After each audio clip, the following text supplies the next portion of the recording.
Good morning. आपण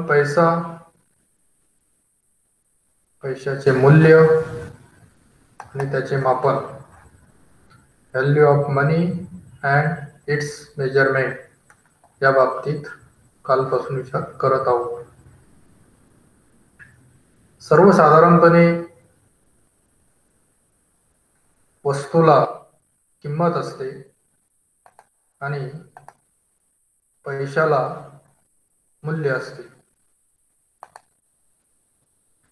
पैशाचे मूल्य हे वस्तूची किंमत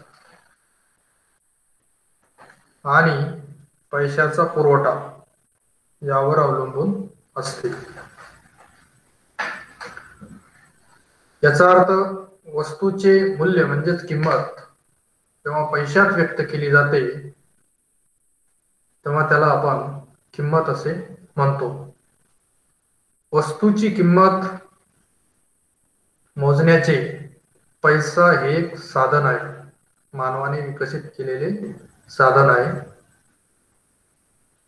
ज्याप्रमाणे वस्तूचे मूल्य म्हणजेच किंमत पैशात मोजली जाते, व्यक्त केली जाते, त्याचप्रमाणे पैशाचं मूल्य हे पैशाच्या साहाय्याने ज्या इतर वस्तू खरेदी विक्री केल्या जातात त्या वस्तूमध्ये मोजले जाते. म्हणजे वस्तूची किंमत पैशात व्यक्त केली जाते आणि पैशाचं मूल्य हे इतर वस्तूमध्ये मोजले जाते. थोडक्यात पैशाच्या मोबदल्यात एखाद्या वस्तूचे जेवढे नग खरेदी करता येतात तेवढे त्या पैशाचे विनिमय मूल्य असते.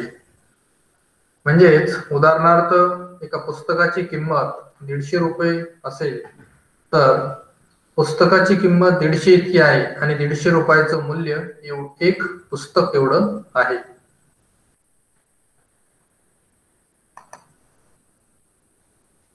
पैशाचे मूल्य आणि वस्तूची किंमत या बाबतीत विचार करताना पैशाची किंमत म्हणजे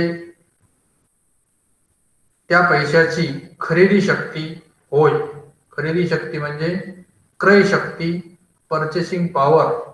त्या पैशाच्या साहाय्याने किती वस्तूंची खरेदी करता येते किंवा त्या पैशामध्ये वस्तूची खरेदी करण्याची शक्ती म्हणजेच त्या पैशाचं मूल्य होय.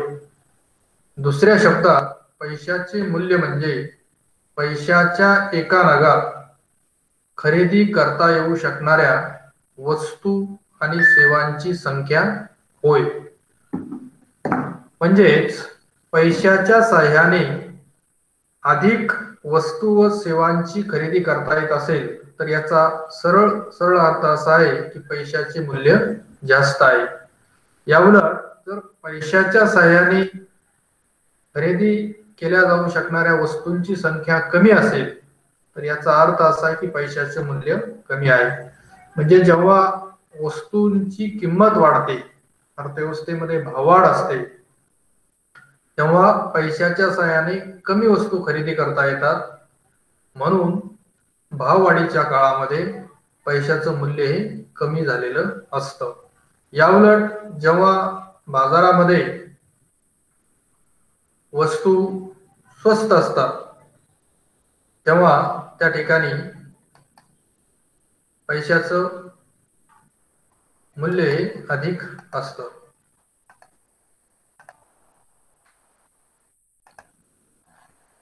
म्हणजे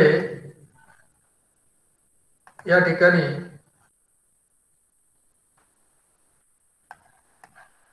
एक गोष्ट लक्षात घेण्यासारखी आहे की वस्तूला जी किंमत असते आणि पैशाला जे मूल्य असते या दोहोंमध्ये व्यस्त संबंध असतो. पैशाचे मूल्य मोजण्यासाठी वस्तूंच्या किमतीचा विचार करावा लागतो आणि वस्तूंचे मूल्य किंवा वस्तूंचं मूल्य किंमत विचारात घेण्यासाठी पैशाचा विचार करावा लागतो. म्हणजे पैसा हे मूल्य मोजण्याचं एक साधन आहे. परंतु पैशाचं मूल्य म्हणजेच पैशाची खरेदी शक्ती होय. अर्थात पैशाचं मूल्य हे वस्तूमध्ये मोजता येते परंतु यात एक अडचण अशी आहे की पैशाच्या सहाय्याने अनेक वस्तूंची खरेदी विक्री होत असते आणि महत्वाचे म्हणजे या प्रत्येक वस्तूचे मोजमापाचे साधन हे वेगवेगळे आहे. म्हणजे पैशाचं मूल्य जेव्हा आपण वस्तूमध्ये व्यक्त करता येतं असं म्हणतो, तेव्हा प्रत्यक्षात अर्थव्यवस्थेमध्ये ज्या अनेक प्रकारच्या वस्तू असतात त्या वेगवेगळ्या मापाने मोजल्या जातात. उदाहरणार्थ कापड मीटरमध्ये, साखर किलोमध्ये, दूध लिटरमध्ये, अशा अनेक वस्तूंची आपण यादी देऊ शकतो की त्यांचं मोजमापाचं साधन हे वेगवेगळं आहे. अशा परिस्थितीमध्ये पैशाचे मूल्य हे वस्तूमध्ये मोजत असताना वस्तूचं मोजमाप वेगवेगळ्या पद्धतीने होत असल्यामुळे त्या ठिकाणी पैशाचं मूल्य मोजणं अत्यंत कठीण काम आहे.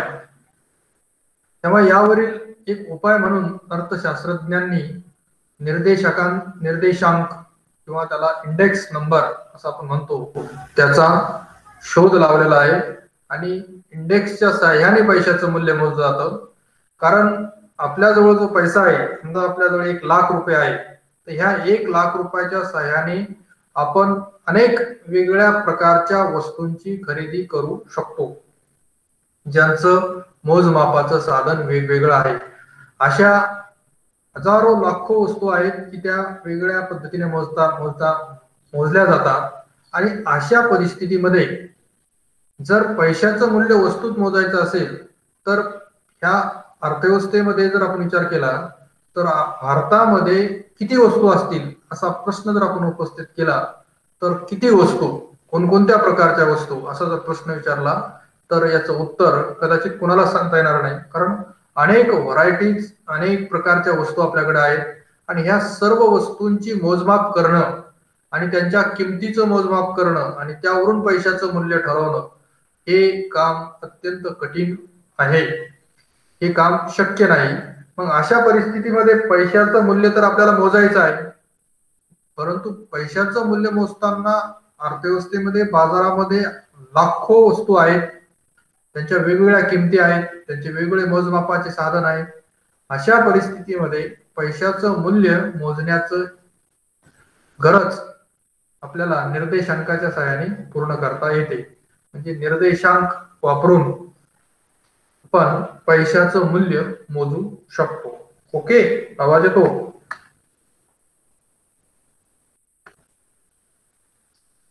आवाज येतो का? हो सर. ओके. निर्देशांक म्हणजे काय? थोडक्यात पैशाचं मूल्य मोजण्याचं साधन. निर्देशांक म्हणजे काय? बोला.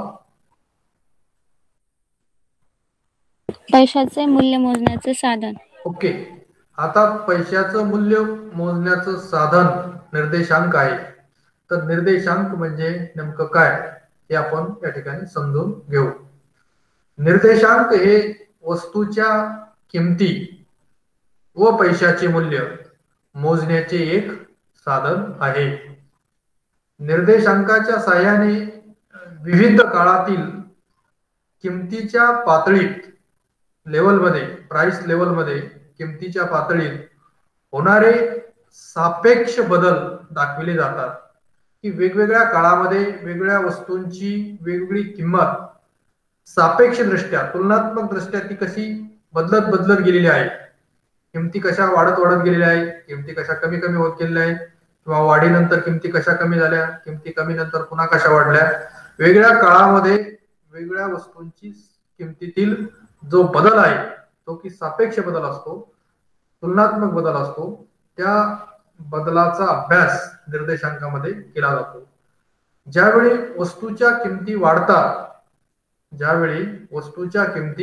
वाढतात अशा वेळी निर्देशांकात ही वाढ होते. किमतीत वाढ झाल्यामुळे, वस्तूच्या किमतीत वाढ झाल्यामुळे पैशाचे मूल्य कमी होईल, परंतु ते किती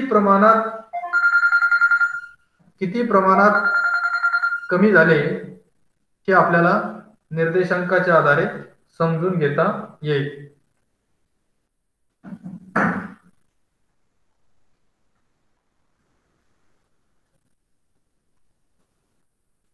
किमतीत वाढ झाली तर पैशाचे मूल्य कमी होते, परंतु पैशाचे मूल्य किती प्रमाणात कमी झाले हे आपल्याला अभ्यासण्यासाठी निर्देशांकाची गरज असते.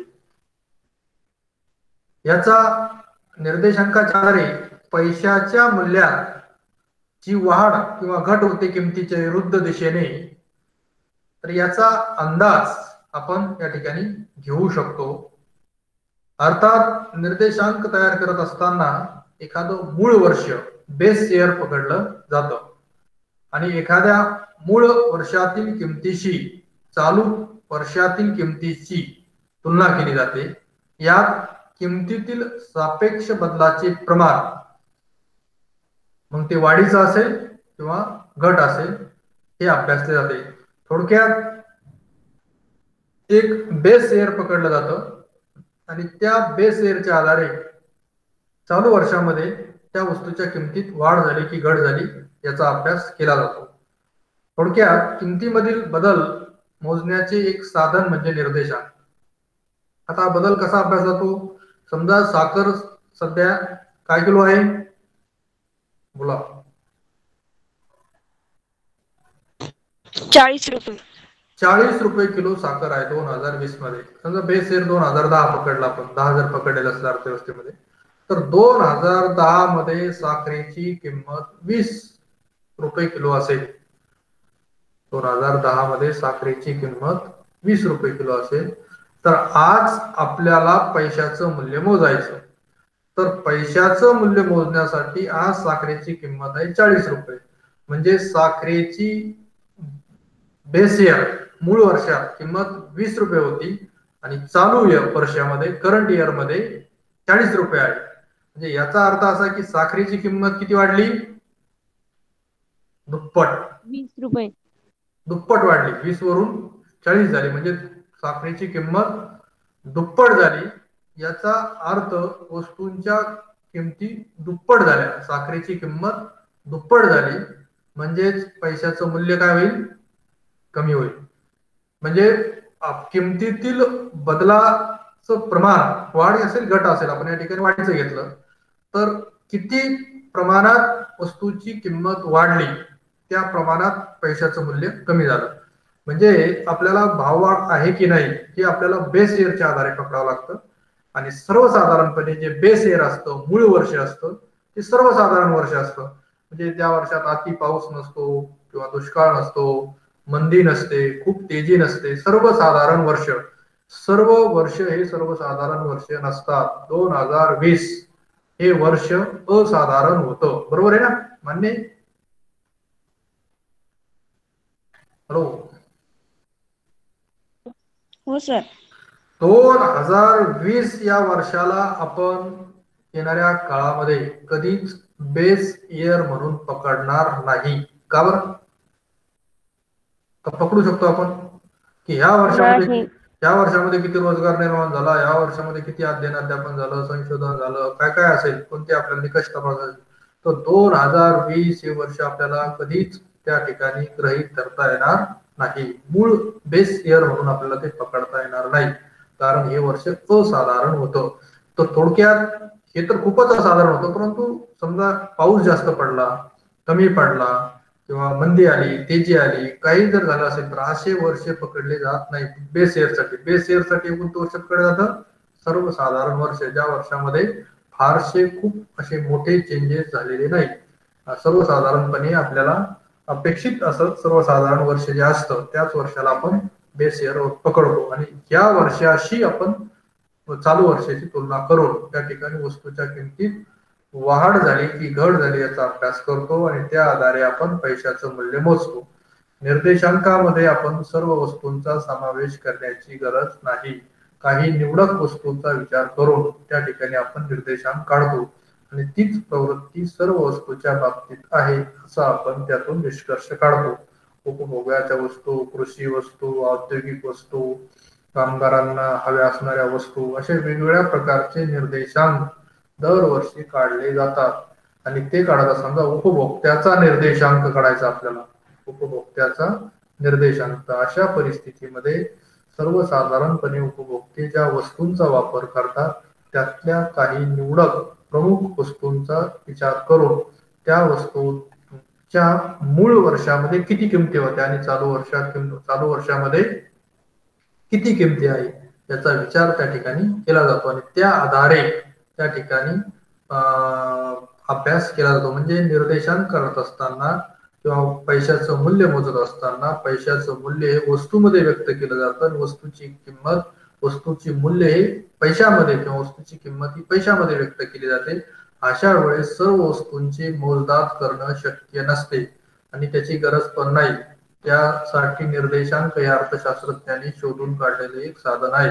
उपभोक्त्याचा निर्देशांक आपल्याला काढायचा तर त्यावेळेस उपभोक्ते किती वस्तूचा वापर करतात. आपल्याला जर प्रश्न विचारला की तुम्ही सकाळपासून संध्याकाळपर्यंत किती वस्तू वापरतात तर आपण अनेक वस्तू वापरतो. 50, 100, 200, 300, 400. तर या सर्व वस्तूंची किंमत मोजायची गरज नाही. त्यातल्या काही प्रमुख 5, 10, 20 वस्तू जरी आपण घेतल्या तर त्या वस्तूची किंमत 2010 मध्ये किती होती आणि 2020 मध्ये किती आहे याच्या आधारे आपण वस्तूच्या किमती वाढल्या की कमी झाल्या हे आपण अभ्यासू शकतो आणि त्या आधारे पैशाचं मूल्य कमी झालं की जास्त झालं हे आपण सांगू शकतो. निर्देशांकाच्या संदर्भाने हेल्डम यांच्या मते ज्या स्थित्यांतराची प्रत्यक्ष मोजणी करणे शक्य नसते अशा घटकातील स्थित्यांतराची मोजणी करण्याचे एक साधन म्हणजे निर्देशांक होय. म्हणजे तेच की वस्तूच्या किमतीतील बदल सर्व वस्तूंच्या किमतीतील सर्व बदल मोजणे शक्य नाही. अशक्य आहे. समजा जर सांगितलं तुम्हाला 2010 एपीएससी वर पकडून 2020 मध्ये वस्तूंचा पैशाचं मूल्य काढायचं किंवा पैशाचं मूल्य वाढलं की घटलं हे सांगा तर आपल्याला सर्व वस्तू मोजावे लागतील. सर्व वस्तूंच्या किमती सध्या किती आहे आणि 2010 मध्ये किती आहे हे मोजावं लागेल. हे शक्य आहे का? समजा भारतातील सर्व वस्तूंची आपल्याला मोजमाप करायचं म्हटलं तर शक्य आहे का?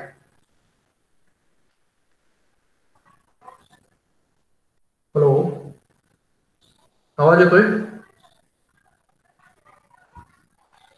हॅलो, हो सर. तर सर्व वस्तूंची मोजमाप करणं शक्य आहे का? नाही. नाही. म्हणजे स्थित्यांतर वस्तूंच्या किमतीतील स्थित्यांतराची मोजणी प्रत्यक्ष करणं शक्य नाही. म्हणून ती मोजणी करण्याचे एक साधन म्हणजे काय? निर्देशांक. इंडेक्स नंबर मध्ये काय केलं जातं? सर्व वस्तूंऐवजी काही निवडक वस्तूंची मोजणी केली जाते आणि त्या निवडक वस्तूंच्या बेस इयर मधील किमती आणि चालू वर्षातील किमती याची तुलना करून वस्तूच्या किमती वाढल्या की कमी झाल्या याचा अभ्यास केला जातो. ओके. हो सर. ओके. बावले यांच्या मते ज्या घटकांच्या बदलाचे प्रत्यक्ष अवलोकन होऊ शकत नाही त्या ठिकाणी वापरले जाणारे साधन म्हणजे निर्देशांक होय. म्हणजे प्रत्यक्ष बदल वस्तूच्या किमती बदलतात का स्थिर असतात? 2010 मध्ये वस्तूच्या किमती 2020 मध्ये वस्तूच्या किमती सर्व वस्तूंच्या किमती या काय असणारे बदललेले आहे हे आपल्याला माहित आहे. बरोबर आहे? सर्व वस्तूंच्या किमती या 100% बदललेल्या आहे हे आपल्याला माहित आहे. परंतु हा बदल प्रत्यक्ष मोजणं शक्य नाही. का शक्य आहे? नाही. अशा परिस्थितीमध्ये जे बदल आहे परंतु बदल मोजणे शक्य नाही प्रत्यक्ष अशा वेळेस अप्रत्यक्षरित्या त्या बदलाचा अभ्यास करण्याचे एक साधन म्हणजे काय? निर्देशांक. म्हणून त्या बाबतीत बर्नस्टीन यांच्या मते काही प्रमुख वस्तूंच्या किमतीचा विचार करून त्यापासून पैशाचे सापेक्ष मूल्य शोधून काढण्याच्या साधनाला काय म्हणतात? निर्देशांक असे म्हणतात. तर थोडक्यात निर्देशांक म्हणजे काय याचा विचार आपण करत आहोत. तर मला वाटतं निर्देशांक म्हणजे काय तुम्हाला समजलं असावं. पैशाचं मूल्य आणि निर्देशांक अशा पद्धतीच्या संकल्पनाचा विचार आपण केलेला आहे. बरोबर आहे?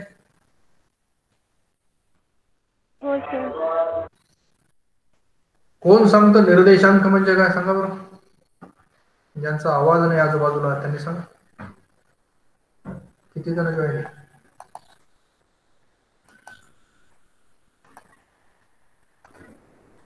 प्रत्येकाने सांगायचं निर्देशांक म्हणजे काय. बोला. अंजली, नंतर आरती, नंतर हरीशी, चंचल, हेमलता, पल्लवी आणि प्रियांका. क्रमशीर सांगायचे. सांगा. चव्हाण.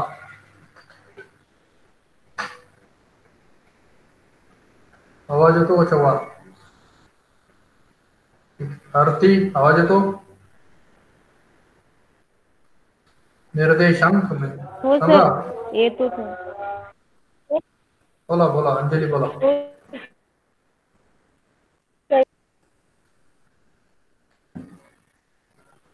चंचल, तुम्ही सांगा.